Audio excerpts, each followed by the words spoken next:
bill was passed in the Commons today that can negotiate additional pay and leave parents who have a sick or premature baby receiving neonatal care in hospital.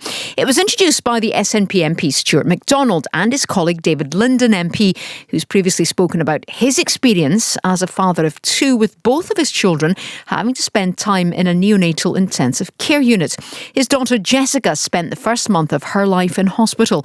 I spoke to David before we came on air about what difference this bill could make.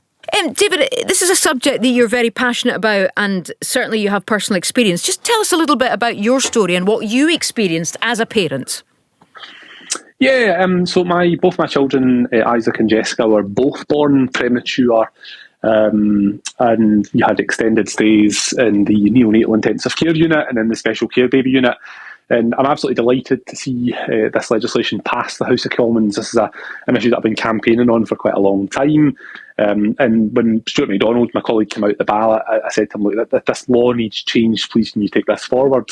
And I'm so glad that he's done it, because a lot of the support that I didn't get, and that we didn't get as a family for the kids, that is the kind of support now that parents of premature and sick babies will get. It's long overdue, but I'm absolutely delighted to see it pass all its phases in the Commons. And just for those who haven't experienced that, David, what is it like having children in the neonatal unit, having premature babies? I can't imagine, but it's something that quite a few people do go through.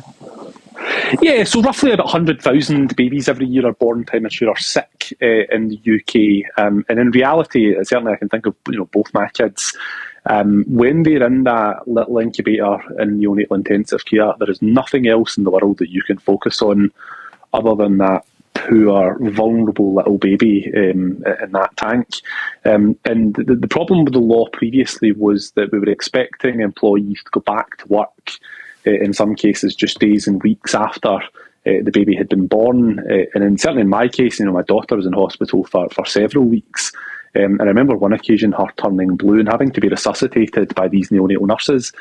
And had this law not changed, we would be in a situation where parents of premature and sick babies would still have to watch that happen, or worse still, be at their desk or working in a factory when that's happening. So that's why it's so important that this legislation has been changed.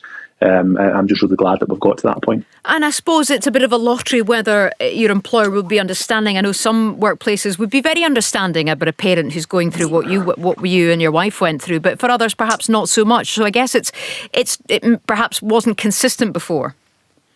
Yeah, I think this is the whole point of the legislation. The vast majority of employers out there would absolutely do the kind of human thing and recognise that even from a productivity point of view, having your employee sitting at a computer worried about their baby in neonatal intensive care is not good. But there are a small number of employers out there who frankly take the biscuit, and the legislation that Stuart MacDonald brought through the House of Commons is exactly what tightens that up, to ensure that parents don't have a postcode lottery, that they can focus on that newborn child that just needs that wee bit of extra support, as Isaac and Jessica did.